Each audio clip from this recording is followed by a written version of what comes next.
Lalu siapa kandidat terkuat pengganti pemimpin Korea Utara Kim Jong-un? Bergabung melalui sambungan telepon Guru Besar Politik Internasional Universitas Pelita Harapan, ada Pak Alexius Jemadu. Pak Alexius, selamat sore.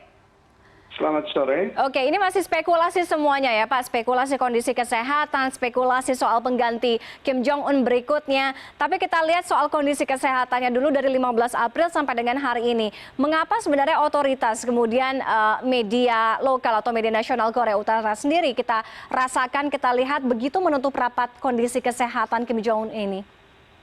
Ya, itu terkait dengan karakter rejim Korea Utara sendiri, ya, rejim Pyongyang yang kita tahu dari dahulu sangat tertutup dan tidak pernah terbuka kepada dunia internasional, termasuk kepada rakyatnya sendiri.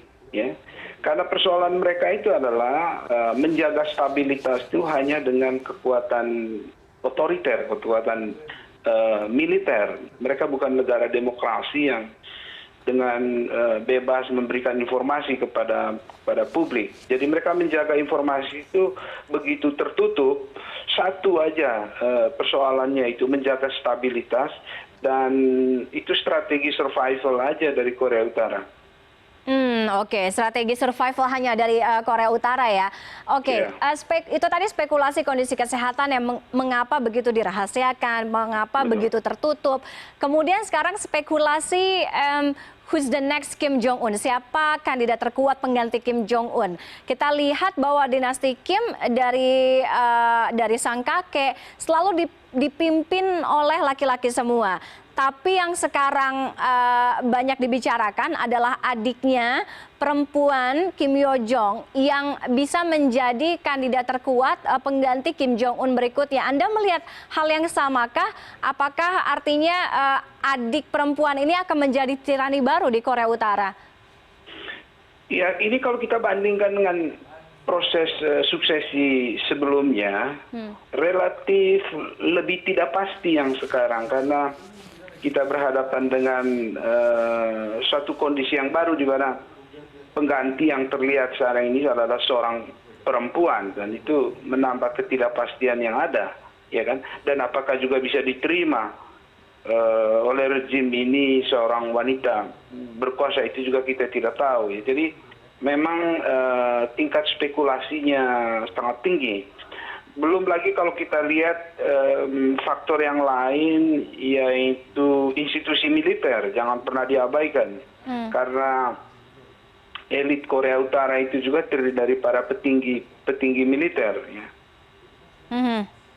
Oke, artinya yang paling memungkinkan pengganti Kim Jong-un berikutnya kalau Anda lihat siapa? Ya, kita bisa lihat yang tadi Anda sebutkan, adik perempuannya itu mungkin menjadi satu kemungkinan, tapi juga ada beberapa tokoh-tokoh lain dari kalangan militer yang pejabat-pejabat senior itu juga pasti berkepentingan untuk mempertahankan kedudukan dan privilege yang mereka alami atau mereka nikmati selama ini. Dan natur dari kekuasaan seperti itu adalah mereka tidak pernah mau kehilangan privilege atau keistimewaan yang mereka sudah nikmati, dan itu sesuai dengan adagium power tends to corrupt, absolute power corrupts absolutely, kan gitu.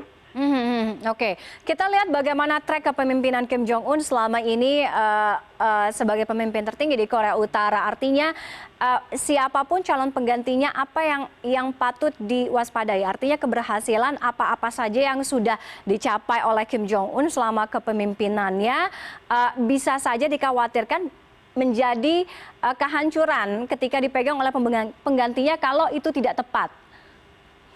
Iya, kalau kita lihat, yang pertama pasti dinasti ini akan tetap mempertahankan garis keturunan itu, kan.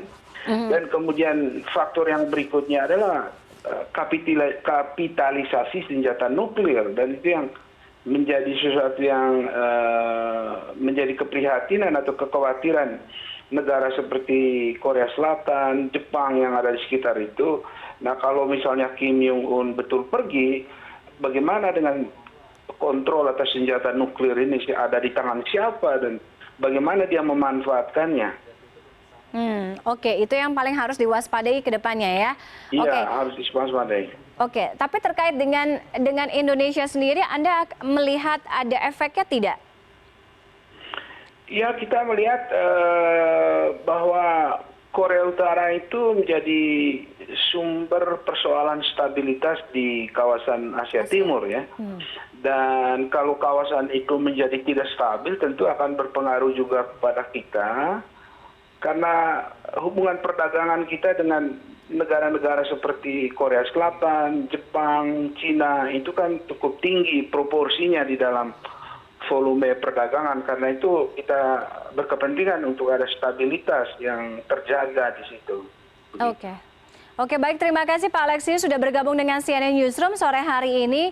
Bagaimana kita membahas dinasti Kim yang ada di Korea Utara. Terima kasih sekali lagi. Berikutnya ada